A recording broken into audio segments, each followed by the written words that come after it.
All right, now let's just do a quick recap of the whole offseason. I want to see what everybody in the chat, let me know right now, how do you guys feel about this? How do y'all feel about this entire offseason here? I'm going to try to grab an image for us. And then once it's downloaded, and I think it has, I'm going to try to put it up on the screen for everybody because unfortunately it does not allow me to go back and show everything on this screen. But how do y'all feel? Let us know in the chat, and I'm going to get to that super chat as well. Let us know how you feel about what we just did here in the offseason. I've got the other one saved from yesterday too, so we can kind of compare and contrast. It's going to be cool. So today's offseason,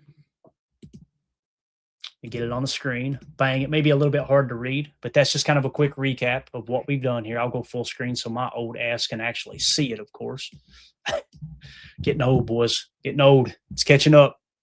So how do we feel about it? Mike Z says solid. All right, he likes it. Coach Lynn says great offseason. I agree. Nick McSwain just woke up. He said, what's up, PTA? I'm late. AF.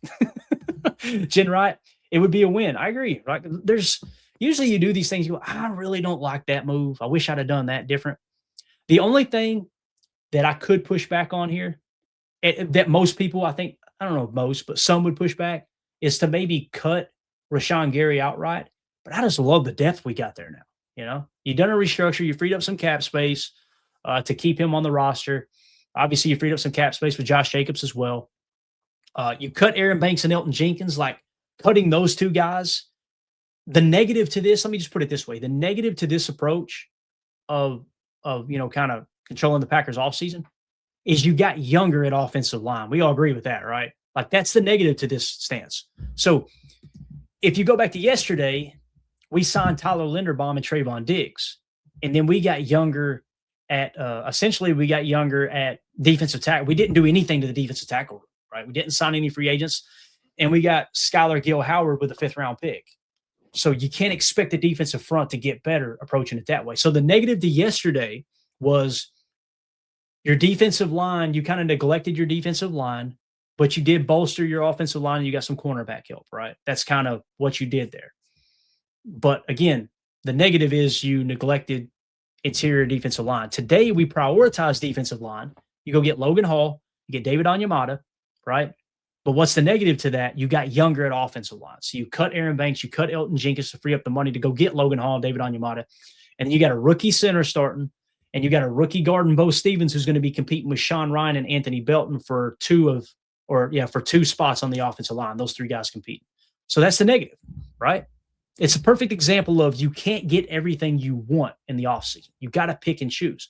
Well, in this scenario, we really did prioritize the tier 1 position of importance at defensive tackle.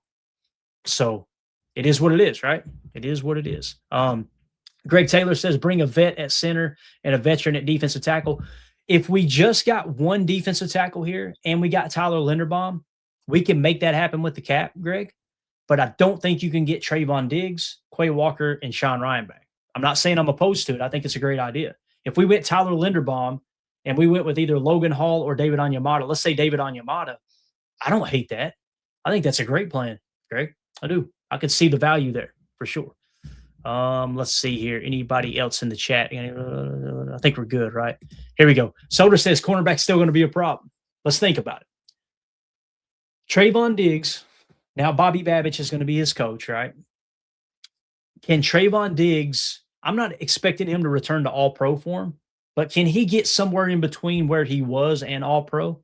Let's say, can Trayvon Diggs grade out in the 70s, the low 70s, and have the best passer rating when targeted on the team? Can he do that?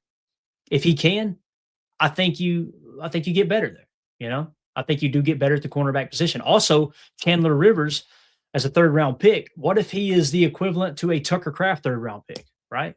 What if you actually hit on that 3rd-round pick and he ends up being a great football player? Then you feel better. But I understand what you're saying. So there's a lot of questions, right? There's a lot of questions listed here for sure. Yeah. Josh Martin says, is Diggs worth bringing back? You got to do something at corner, right? Again, we didn't overpay for him. His previous average annual value on his contract that the Cowboys gave him was $19 million per. We got Trayvon Diggs back at $8.7 million per. A 3-year deal that's really a 1-year deal. So if he continues to struggle like he did last year, Josh, you can just cut him and move on, right? but at least you took a shot. You took a chance on, okay, we added there. Now, if you're saying there's another cornerback that you would like more, maybe that's the next off-season show that we do, that maybe we dive in and we actually try to, all right, let's be aggressive with cornerback instead of interior defensive line free agency. Let's forget Trayvon Diggs and try to get somewhat aggressive at corner. That would be a fun show as well. So maybe we can check that out. Maybe we should give that a shot for sure. Let's see here. Solder in the chat. So let me hit the super chat. I'm sorry I neglected this. I'm going to come back. Mike Witt, thank you so much, buddy. I greatly appreciate you being patient, man. He said, I just did a 3-round mock for the Packers. I ended up picking Chris Johnson in the second. Love it. Chris Johnson's high on our board. I think that's a great pick out of, was it Arizona State, I believe, or San Diego State, one of those two. I get those mixed up. Jacob Rodriguez in the third to replace Quay. Love Jacob Rodriguez. And Chandler Rivers in the fourth. Love them. All those picks would be great value for us. Now, here's the problem. What are we doing about offensive line? What are we doing about defensive tackle? In that scenario, maybe you go get Tyler Linderbaum or one of those lesser tier guys. I guess you could say lesser talented offensive linemen instead of Tyler Linderbaum. Maybe you get one of him, and then you go and try to get a defensive tackle as well.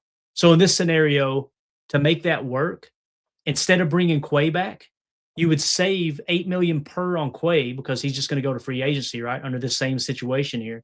If you go that route and you replace Quay with Rodriguez, and that's not saying that Rodriguez was win the starting job, right? Maybe Isaiah McDuffie would be better to start with.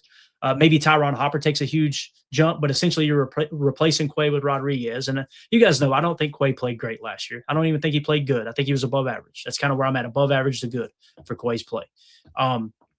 So if you approach it that way, Mike, you could go in free agency and get a D tackle and an offensive lineman.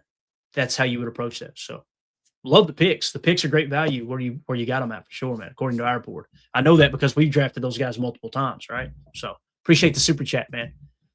Nice little 3-round mock. I love it, man. All you guys need to do that, man. Y'all need to do your mock drafts and throw them in our Patreon group. Throw them over in our Patreon group for sure. So again, quick recap, rapid fire. We cut Aaron Banks. We cut Elgton Jenkins. We restructured Rashan Gary and Josh Jacobs. We signed in free agency defensive tackle Logan Hall, defensive tackle David Onyemata, cornerback Trayvon Diggs, linebacker Quay Walker, interior offensive lineman Sean Ryan. Okay, we got those at Logan Hall $9 million per, David Onyemata $9 million per, Trayvon Diggs essentially $9 million per, Quay Walker $8 million per, and Sean Ryan $4 million per. So again, these people that are saying you don't have cap space, you can free up the cap just like that. If they're good players that you want on your team and you're not overpaying for good, right? We'll overpay for great. We won't overpay for good. If you're not overpaying for good and you can add these 5 pieces to the roster, I think your roster is significantly better. I do.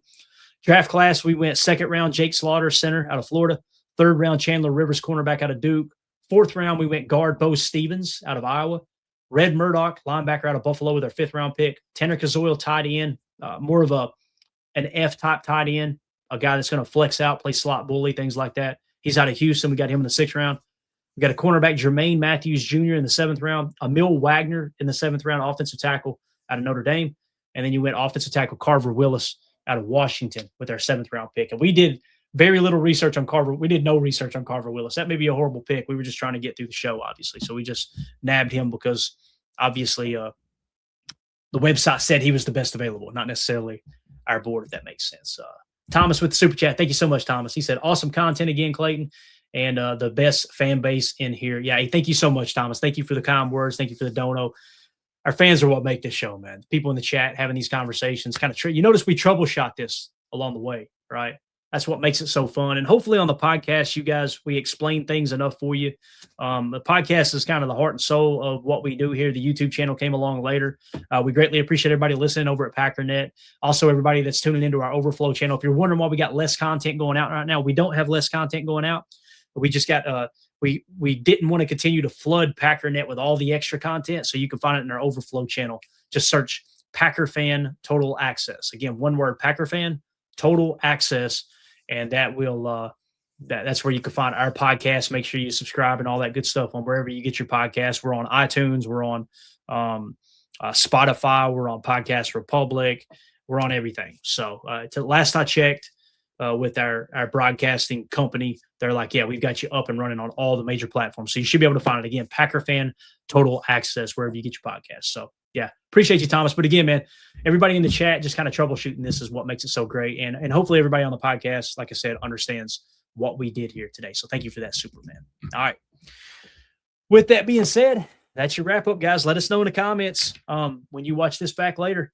How do you feel about what we accomplished here in the offseason, man? That was a lot of fun. Greatly appreciate all the feedback, all of the interactiveness in the chat. Do me a big favor. Hit like, hit subscribe, click the bell icon so you don't miss out on future live streams.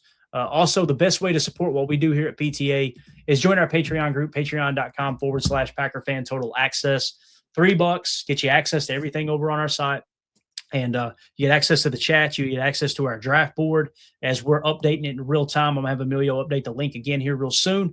That way you guys have the most recent information. We're now adding everything in, the cheese emojis. We're going to start getting to some of the captain patches and things like that. So you get as much information as possible on one screen for, I think we've got close to 500 prospects that actually have a grade right now. We got 800 on the board. We're not going to get to 800 grades. I'd be okay if we just ended with 400 to 500 graded prospects because obviously there's not that many that's drafted. But I love when we get into the undrafted free agent system or season, if you will, once the draft's over and we sign an undrafted free agent. I love to be able to go and check where did he fall on our board. And if they're not on our board, we'll add them in through the same system and see where he would have fell on our board. So you're going to have some of those players that pop up in camp as well. So, yeah. All right, that's it, guys. I'm going to get out of here. Greatly appreciate everybody hanging out with us. If you would do us a big favor, spin those laces, hit that like button. Make sure you hit subscribe. Click the bell icon so you don't miss out on future live streams. We'll see everybody over in the comments on YouTube and take the conversation over to our Patreon group as well. Go to the general chat. Let's talk about it. You guys post all of your mock drafts as well. And I see all the thanks in the comments. You guys are absolutely awesome. Thank y'all so much for your time. That's it. My name's Clayton. This is PTA. Go Pack, go. Here we go. We're out. Bye, guys.